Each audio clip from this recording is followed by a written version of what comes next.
Tanpa disangka, mimpi ngeri yang paling ditakuti oleh Najib Tun Razak menjadi kenyataan hari ini. Semua orang tahu hari ini, tapi ada satu perkara yang ramai tidak tahu.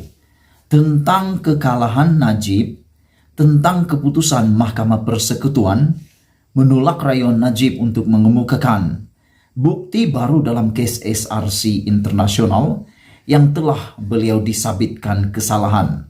Ramai yang tahu memang Najib sudah dijatuhkan hukuman, itu ramai tahu. Dan ramai juga sudah tahu malam ini bahwa Mahkamah Persekutuan dengan 5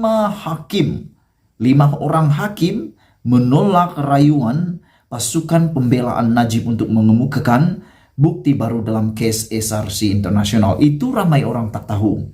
Tapi malam ini aku nak kongsi dengan kamu semua, nak bongkar bersama dengan kamu semua satu perkara yang ramai orang yang tak tahu.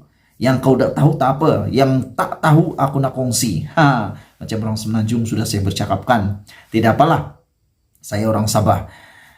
Yang saya mau kongsi dengan kamu semua adalah apa sebab Najib punya rayuan. Orang Sabah bilang begitulah. Apa sebab rayuan Najib ditolak oleh 5 hakim Mahkamah Persekutuan. Jadi bermaksud campur dengan 5 ini bermaksud ada berapa orang sudah hakim yang menolak Najib sebenarnya. Ini yang aku jadi bingung nih, kalau Najib masih menang lagi, sudah berapa hakim menolak keputusan Najib, menolak rayuan Najib, tiba-tiba menang pula, aku pun tak tahulah.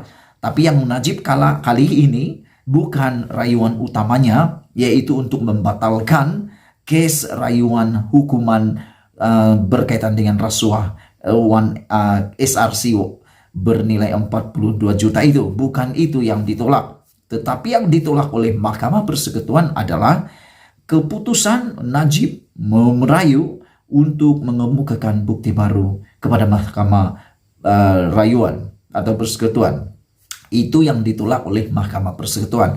Tapi aku nak kongsi dengan kamu semua, apa sebenarnya Mahkamah Persekutuan tersebut? Apa sebabnya? Apa faktornya yang membuatkan Najib kalah dalam rayuan tersebut? Tapi ingin saya kongsikan kepada kamu semua dahulu, siapakah 5 orang hakim yang amat bijaksana dan arif itu yang telah menolak dengan sebulat suara, menolak penghakiman atau menolak rayuan Najib tersebut.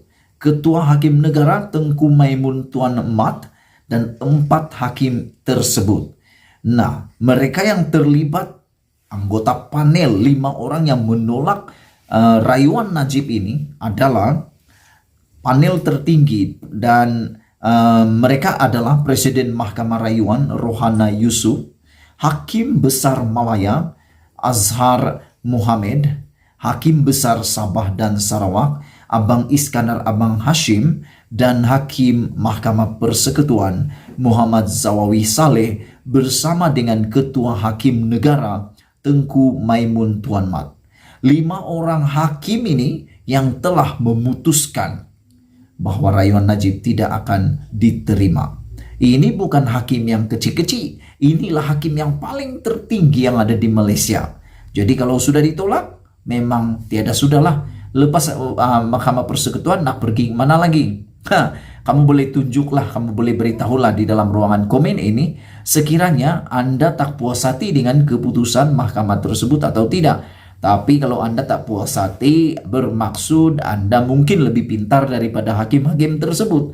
Tapi bagi saya, kita tidak perlu mempersoalkan keputusan mahkamah itu, sebab tindakan seperti itu adalah menghina mahkamah.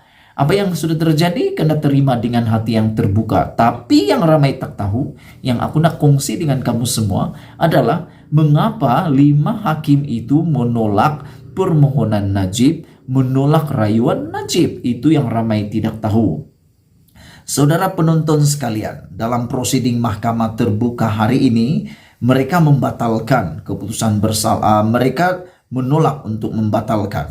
Oke? Semasa prosiding mahkamah terbuka petang ini, Maimun memutuskan bahwa rayuan oleh Najib itu tidak mempunyai merit. Nah, ini sebab pertama mengapa 5 hakim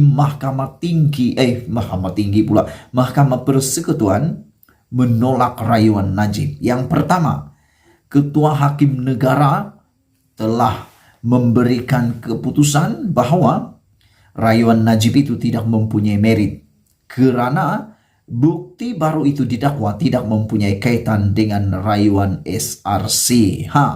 Jadi Mahkamah Persekutuan mengatakan tidak ada merit rayuan Najib ataupun isu-isu yang mau dimasukkan itu, bukti yang mau diberikan di dalam rayuan itu adalah tidak ada merit dan tidak punya kaitan dengan rayuan SRC. Jadi kalau tidak ada kaitan dengan rayuan SRC, dia berkaitan dengan apa pula? Bukti tersebut berkaitan dengan apa pula? Bukti tersebut sesuai untuk siapa pula? Itu persoalan dia.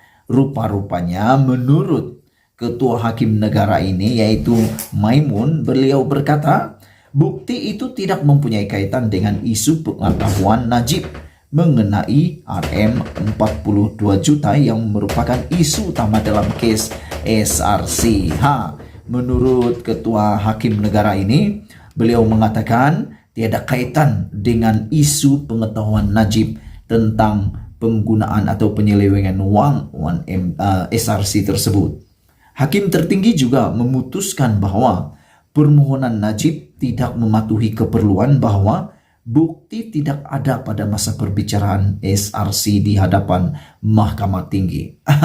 Rupa-rupanya antara sebab Najib mengatakan bukti ini perlu diterima karena menurutnya bukti tidak ada pada masa perbicaraan SRC di Mahkamah Tinggi. Menurutnya, bukti yang ingin dikemukakan adalah berkaitan dengan kes lain. Rupa-rupanya bukti-bukti yang mau dikemukakan oleh pasukan pembelaan Najib ini adalah bukti yang berkaitan dengan kes lain.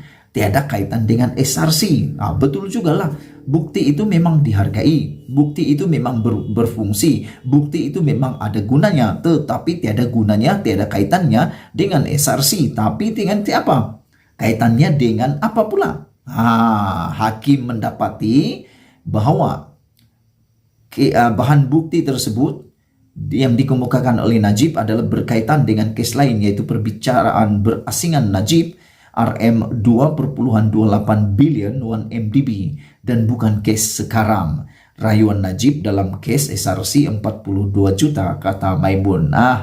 Rupa-rupanya saya pun baru saya paham. Rupa-rupanya semua bukti isu-isu yang tengah diketengahkan oleh Najib, termasuklah isu berkaitan dengan transaksi keuangan